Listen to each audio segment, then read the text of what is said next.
1. Pemecatan dosen tersangka kekerasan seksual di Unhas, apa yang terjadi? 2. UNM berhentikan sementara dosen tersangka pelecehan mahasiswa. 3. Unhas takes action against lecturer accused of sexual harassment. 4. Oknum dosen UNM terbukti lakukan pelecehan seksual? Ini fakta terbarunya. 5. UNM berhentikan sementara dosen penyuka sesama jenis lecehkan mahasiswa. 1. Pemecatan dosen tersangka kekerasan seksual di Unhas, apa yang terjadi?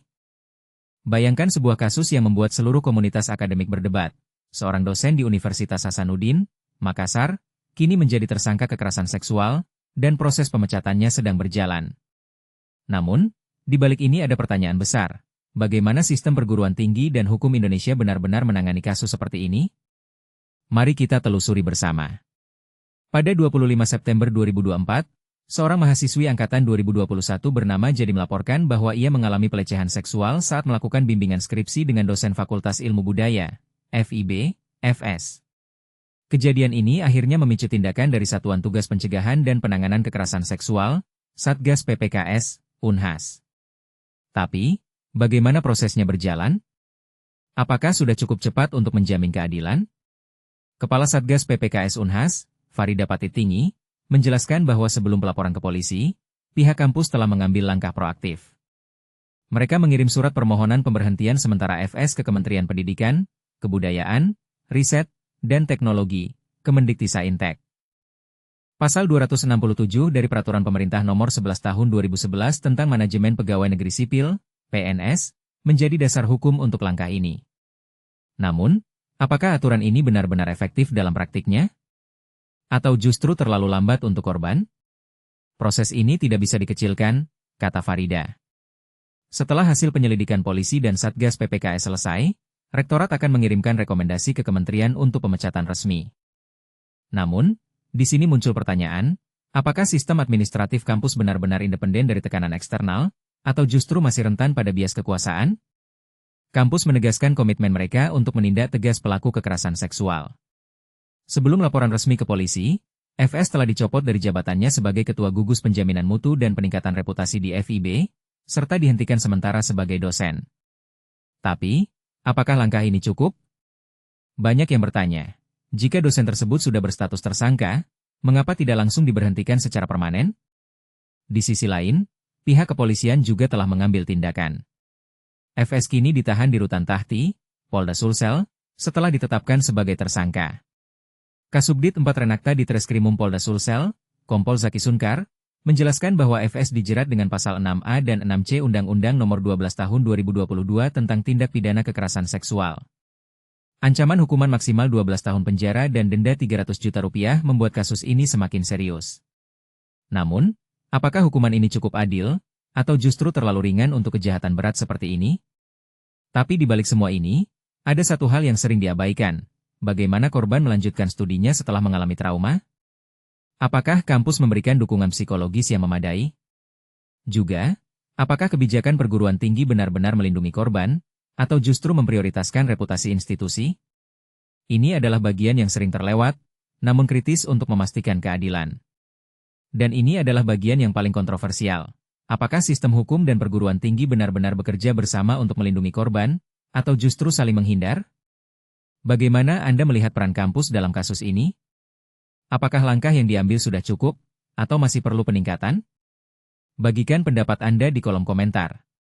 Apakah Anda setuju bahwa pemecatan harus dilakukan lebih cepat setelah penahanan, atau justru harus menunggu proses hukum selesai? Diskusikan dengan kami. 2. UNM berhentikan sementara dosen tersangka pelecehan mahasiswa.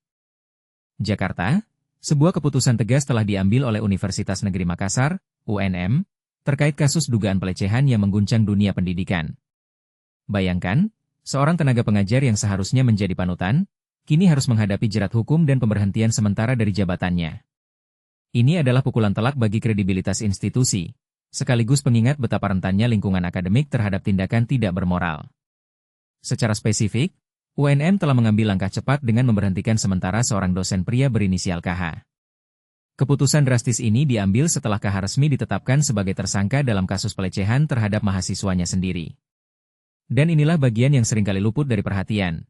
dosen yang diketahui memiliki orientasi sesama jenis ini tidak hanya diberhentikan dari statusnya sebagai pengajar, tetapi juga dari posisi fungsional yang ia emban.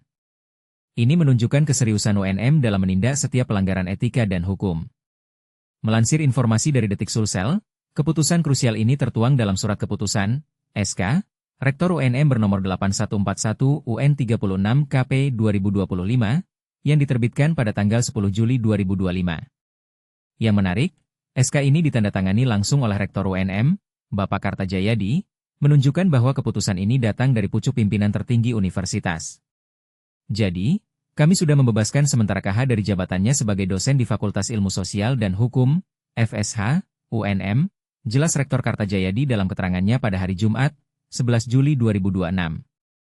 Ia menambahkan, langkah ini diambil sambil menunggu proses hukum yang sedang berjalan, sebagai bentuk komitmen kami terhadap penegakan keadilan. Pernyataan ini menegaskan bahwa UNM tidak akan menghalangi proses hukum, melainkan mendukung penuh. Scroll ke bawah untuk melanjutkan. Keputusan penting ini diambil setelah UNM menerima surat resmi dari Polda Sulsel, yang menginformasikan status penetapan tersangka bagi dosen pelaku pelecehan seksual tersebut. Dalam SK yang telah dikeluarkan, oknum dosen KH ini dibebaskan sementara dari seluruh tugas akademik dan fungsionalnya sebagai lektor di Fakultas Ilmu Sosial dan Hukum UNM. Ini bukan sekadar cuti, melainkan pembekuan tugas yang sangat serius. Rektor Karta secara terbuka menyatakan penyesalannya yang mendalam atas tindakan yang dilakukan oleh oknum dosen tersebut. Ia menegaskan bahwa perbuatan itu tidak hanya tidak bermoral dan merusak etika profesi, tetapi juga mencoreng nama baik dan citra alma mater UNM yang telah dibangun dengan susah payah selama bertahun-tahun. Bukankah sangat ironis, ketika orang yang seharusnya mendidik justru merusak? Saya sangat mengapresiasi langkah-langkah hukum yang telah diambil oleh jajaran Polda Sulsel dalam menangani kasus ini, tutur Karta. Ia menambahkan, UNM sepenuhnya mendukung proses hukum yang sedang berjalan. Kami percaya bahwa keadilan harus ditegakkan tanpa pandang bulu. Namun, ini mungkin menimbulkan pertanyaan, apakah tindakan pemberhentian sementara ini sudah cukup, ataukah perlu ada sanksi yang lebih permanen jika terbukti bersalah? Baca berita selengkapnya di sini untuk detail lebih lanjut mengenai kasus ini dan perkembangan selanjutnya. Jangan lewatkan juga video. Jukir liar di Makassar ditangkap setelah lecehkan seorang mahasiswi. Ini menunjukkan bahwa isu pelecehan bisa terjadi di mana saja, kapan saja, dan pelakunya bisa siapa saja. Apakah ada pola tertentu yang bisa kita identifikasi dari berbagai kasus pelecehan ini? RDP, IDH. Huygens Awards 2025, sebuah ajang penghargaan untuk polisi teladan. Apakah kasus seperti ini akan menjadi bahan refleksi bagi penegak hukum dan institusi pendidikan untuk mencegah kejadian serupa di masa depan? Baca kisah inspiratif kandidat polisi teladan di sini. Bagaimana menurut Anda? Apakah penindakan tegas seperti yang dilakukan UNM ini sudah tepat atau masih ada celah yang perlu diperbaiki? Mari kita diskusikan di kolom komentar. 3. Unhas takes action against lecturer accused of sexual harassment. When a university confronts allegations of sexual harassment involving its own faculty, the debate over justice versus due process can ignite strong emotions, especially when careers and reputations are on the line. And this is where the story gets particularly intense for Universitas Hasanuddin, Unhas. Makassar's Unhas Sexual Violence Prevention and Handling Task Force, Satgas PPKS, is taking decisive action regarding a lecturer, referred to as FS, who is facing accusations of sexual harassment. The process for terminating FS's employment as a lecturer is currently underway, sparking a mix of support and questions among onlookers. According to Professor Dr. Farida Patitingi, SH, MH, who chairs the Satgas PPKS, steps were taken even before the case was officially reported to police. The university submitted a formal request to the Ministry of Education, Culture, Research, and Technology, Kemendikti-Saintek, to dismiss FS from his role as a lecturer. This move aligns with Government Regulation, PP, nomor 11 of 2011 about civil servant management, which clearly stated suspects under Article 267 should be suspended pending further investigations. This regulation mandates the ministry to create a special disciplinary committee to oversee the conduct of civil servants. Interestingly, in this case, the final decision-making authority has been handed over to Unhas, emphasizing the university's autonomy in enforcing ethical standards within its community. Currently, both the police investigation and the internal review by Satgas PPKS are proceeding simultaneously. Once our internal process is complete, We do provide a formal recommendation so that the rector may officially notify the ministry and initiate the dismissal process, explained Professor Farida. She further underscored Unhas as unwavering dedication to addressing sexual harassment with a firm hand. Even prior to official charges, the rector had already relieved FS of his position as the head of the Quality Assurance and Reputation Improvement Task Force within the Faculty of Cultural Sciences, and also suspended him from all teaching duties. But here's where it gets controversial. While the evidence appears damning and swift action is being taken, FS still retains the presumption of innocence until proven guilty. Because FS is now officially a suspect, the sanctions could be severe. But our process is ongoing, and we continue to uphold the principle of innocent until proven guilty, Professor Farida added. This balance between safeguarding students and ensuring legal fairness is often debated. Should the university act faster, or wait for a short verdict? Meanwhile, the police have detained two lecturers in connection with separate allegations of sexual misconduct involving students. Both FS and another lecturer, KH, from Universitas Negeri Makassar, UNM, have been named as suspects. We moved swiftly. The accused are currently being held in Tahti Detention Center at the South Sulawesi Police Headquarters since the first of the month, explained Kompol Zaki Sunkar, the Deputy Director of Renakta at the South Sulawesi Police's Criminal Investigation Unit. And this is the part most people don't see. While the university is taking a strong stance against sexual violence, the legal and procedural nuances mean outcomes are rarely swift or simple. Should institutions prioritize immediate protection for students at the risk of damaging a possibly innocent person's reputation, or should they slow the process to ensure absolute fairness? How do you think universities should balance these individual decisions? Share your thoughts and let's discuss. 4. Oknum dosen UNM terbukti lakukan pelecehan seksual? Ini fakta terbarunya. Perhatian. Kasus pelecehan seksual di kampus UNM mengguncang dunia pendidikan. Seorang dosen berinisial K ditetapkan sebagai tersangka. Tapi tunggu, ada lebih dari sekadar berita ini. Kasus ini terungkap berkat keberanian seorang mahasiswa semester 6 berinisial A yang melaporkan dugaan pelecehan seksual yang dialaminya. Kasus ini melibatkan kekerasan seksual sesama jenis, yang tentu saja sangat sensitif dan kontroversial. Kompol Zaki Sunkar, Kasubdit Renakta di Treskrimum Polda Sulsel, mengonfirmasi penetapan tersangka K. Zaki menjelaskan bahwa tersangka dijerat dengan pasal 6 huruf A Undang-Undang Nomor 12 Tahun 2022 tentang tindak pidana kekerasan seksual. Pasal ini mengatur tentang pelecehan seksual fisik, dengan ancaman hukuman penjara paling lama 4 tahun dan atau denda maksimal 50 juta rupiah. Namun, karena ancaman hukumannya di bawah 5 tahun, tersangka K tidak ditahan. Penyidik telah memeriksa setidaknya 4 orang saksi, termasuk pelapor, terlapor, dan saksi lain yang mengetahui kejadian tersebut. Barang bukti yang dimiliki polisi termasuk pakaian korban dan hasil visum. Zaki menambahkan bahwa tersangka K akan diperiksa secara resmi sebagai tersangka dalam waktu dekat, sebelum berkas perkara dilimpahkan ke kejaksaan. Pemeriksaan ini dijadwalkan untuk besok, setelah ada kendala pada rencana pemeriksaan hari ini. Kasus ini telah diselidiki oleh polisi sejak Februari 2025, setelah menerima laporan terkait dugaan pelecehan seksual oleh oknum dosen di kampus UNM. Kanit V, Subdit 4 Remaja, Anak dan Wanita, Renakta, di Treskrimum Polda Sulsel, Ibtu Alex, membenarkan adanya laporan tersebut dan saat ini polisi masih dalam tahap pemeriksaan saksi-saksi. Alex menjelaskan bahwa pemeriksaan tidak hanya melibatkan saksi-saksi, tetapi juga akan dilakukan visum dan pemeriksaan psikiatri terhadap korban. Tujuannya adalah untuk memperkuat proses penyelidikan dan memastikan kebenaran dari laporan tersebut. Menurut Alex, hingga saat ini sudah ada 3 orang saksi dari pihak pelapor yang telah diperiksa, termasuk teman-teman korban yang juga mahasiswa. Oknum dosen, terlapor, akan segera dipanggil untuk dimintai keterangan setelah pemeriksaan saksi-saksi selesai. Rektor UNM, Profesor Kartajayadi, mengaku belum menerima laporan kasus pelecehan tersebut. Ia mengatakan bahwa UNM tidak dapat memproses kasus ini tanpa adanya laporan resmi. Profesor Karta juga menyebutkan bahwa ia mendengar ada laporan ke Polda Sulsel mengenai kasus ini, tetapi belum dapat memastikan kebenarannya. Namun, Profesor Karta menegaskan bahwa jika oknum dosen tersebut terbukti melakukan kekerasan seksual, maka akan dijatuhkan sanksi berat secara hukum.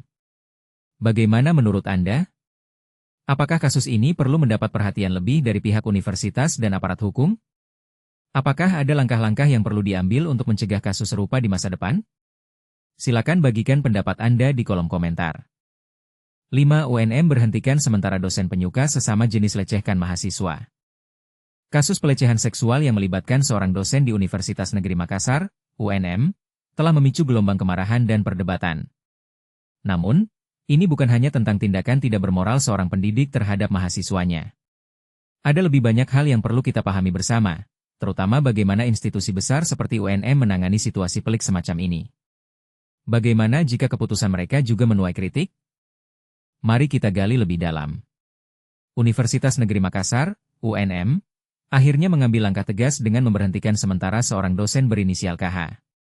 Dosen tersebut saat ini menjadi tersangka atas kasus pelecehan seksual terhadap salah satu mahasiswa di lingkungan kampus. Tidak hanya itu, KH juga dicopot dari jabatan fungsionalnya sebagai lektor di Fakultas Ilmu Sosial dan Hukum, FSH, UNM. Keputusan ini tertuang dalam Surat Keputusan Rektor UNM Nomor 8141, UN 36, KP 2025 yang ditandatangani oleh Rektor Kartajayadi pada 10 Juli 2025. Kami telah membebaskan sementara KH dari segala tanggung jawab akademik dan fungsional sebagai dosen hingga proses hukum yang sedang berlangsung mencapai keputusan final, jelas Kartajayadi dalam keterangannya kepada media pada Jumat, 11 Juli 2026. Langkah ini diambil setelah UNM menerima surat resmi dari Kepolisian Daerah Sulawesi Selatan, Polda Sulsel, terkait penetapan KH sebagai tersangka dalam kasus tersebut. Namun, apa yang membuat kasus ini begitu kontroversial?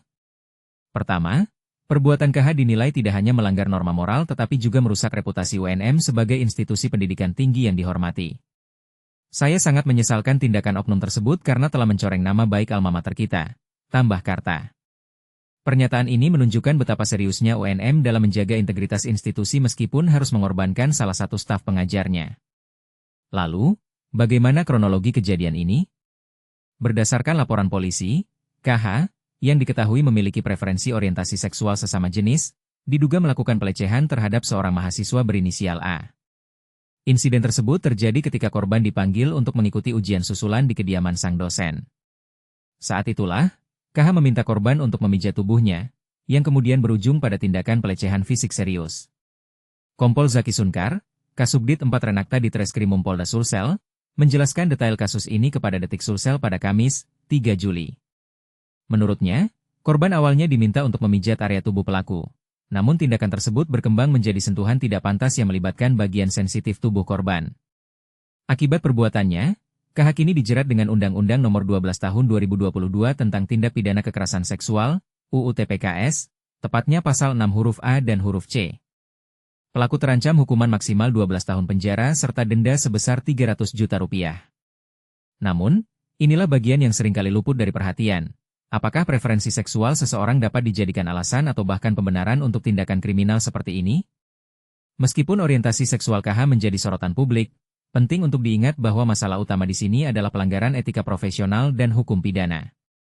Apakah Anda setuju bahwa preferensi seksual seseorang tidak relevan dalam menilai tindakan kriminal mereka? Atau apakah ada faktor lain yang perlu dipertimbangkan? Keputusan UNM mendapatkan dukungan luas dari masyarakat, tetapi ada juga yang mempertanyakan apakah sanksi administratif saja sudah cukup tanpa adanya reformasi sistemik di internal kampus. Misalnya, bagaimana cara mencegah kejadian serupa terulang di masa depan? Apakah UNM akan memperketat mekanisme pengawasan terhadap para dosennya? Inilah pertanyaan-pertanyaan yang patut kita diskusikan lebih lanjut. Jadi, bagaimana menurut Anda? Apakah tindakan UNM sudah cukup adil? Apakah ada solusi alternatif yang bisa ditawarkan untuk mengatasi isu seperti ini? Jangan ragu untuk berbagi pandangan Anda di kolom komentar.